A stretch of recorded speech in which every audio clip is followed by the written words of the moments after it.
श्री कृष्ण जी के अनमोल वचन। शांति से भी दुखों का अंत हो जाता है और शांत चित्त मनुष्य की बुद्धि शीघ्र ही स्थिर होकर परमात्मा से युक्त हो जाती है।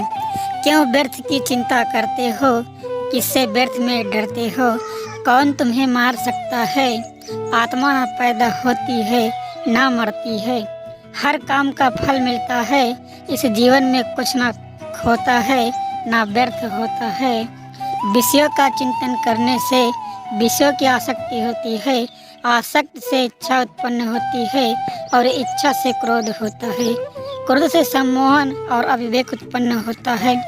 संयम का प्रयत्न करते हुए ज्ञानी मनुष्य के मन को भी चंचल इंद्रियां बलपूर्वक हर लेती हैं। जिसकी इंद्रियां वश में होती हैं उसकी बुद्धि स्थिर होती है।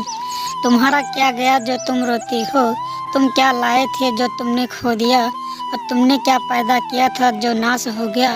ना तुम कुछ लेकर आए, जो लिया यहीं से लिया, यहीं से दिया, जो लिया इसी से लिया, जो दिया इसी को दिया। जो मन को नियंत्रित नहीं करते उनके लिए यह शत्रु के समान कार्य करता है। और खाली हाथ आए और खाली हाथ वापस चले। जो आज तुम्हारा है कल और किसी का या परसों किसी और का होगा। तुम इसे अपना समझकर मग्न हो रहे हो। सुख दुख लाभ हानि और जीत हार की चिंता न करके मनुष्य को अपने शक्ति के अनुसार कर्तव्य कर्म करना चाहिए। ऐसे भाव से कर्म करने पर मनुष्य को पाप नहीं लगता। जब तुम्हारी बुद्धि मोह रूपी दलदल को पार कर जाएगी उस समय तुम शास्त्र से सुने गए और सुनने योग्य वस्तुओं से भी वैराग्य प्राप्त करोगे। केवल कर्म करना ही मनुष्य के वश में, कर्म फल नहीं। इसलिए तुम कर्म फल की आसक्ति में ना फंसो, कर्म का त्याग भी ना करो।